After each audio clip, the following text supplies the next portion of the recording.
সুন্দর করে জাল হয়ে গেছে। আমি এখন তিলের নাড়ু বানাবো।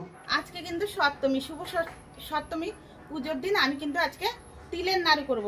তো কিভাবে করব তোমরা কিন্তু আমার সাথে থাকবে, দেখতে পাবে। আমার হাতে কিন্তু তিল, আমি এই তিলটা কিন্তু প্রথমে ভেজে নেব। তার জন্য দেখো গ্যাসটা আমি ধরিয়ে নেব। দেখো কড়াইটা কিন্তু আমি দিয়ে দিচ্ছি। বন্ধুরা দেখো কড়াইটা কিন্তু গরম হয়ে গেছে। এই দেখো তিলটা কিন্তু আমি দিয়ে দেবো, কেননা তিলটাকে আমি একটু লাল লাল করে ভেজে নেব।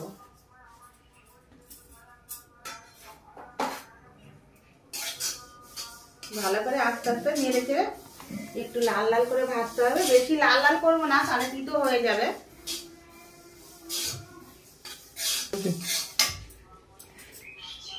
বন্ধুরা দেখো তিলটা কিন্তু ভাজা হয়ে গেছে। আমি কিন্তু এখন নামিয়ে নেব।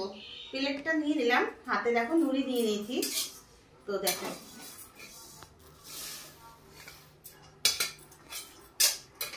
এই কড়াইতেই কিন্তু তিলটা নাড়ু করার জন্য আমি কিন্তু জল দিয়ে দেব প্রথমে। বন্ধুরা আমি কিন্তু জলটা দিয়ে দিচ্ছি। কড়াইয়ের ভিতরে কিন্তু আমি গুড়টা দিয়ে দেব। দেখো গুড়টা কত সুন্দর, যতটা লাগবে অতটাই দিয়ে দিলাম তিলের নাড়ু করার জন্য। এখন কিন্তু ধীরে ধীরে জাল হবে, আমরা দেখতে পাবে যে আমি কিভাবে কি করছি। গুড়টা কিন্তু এই দেখো, তো চলো এই দেখো তিল নিয়ে নিয়েছি। একটা কড়াইতে কিন্তু তিল আছে, আমি এখন গুড় দিয়ে দেব।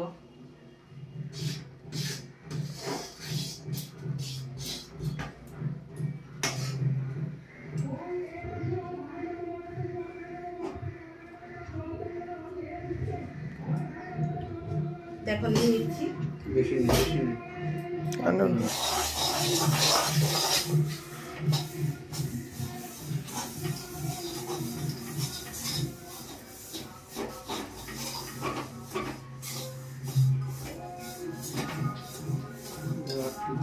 দেখো বন্ধুরা কি সুন্দর দেখো হয়ে গেছে। দেখো আর বলতে হবে না, দেখো এই দেখো কি সুন্দর।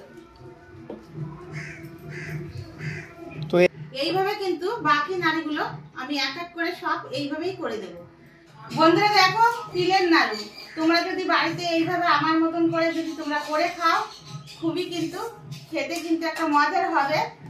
তো কেমন হয়েছে তোমরা বাড়িতে করে খেয়ে আমাকে কিন্তু অবশ্যই জানাবে যে কেমন হয়েছে খেতে।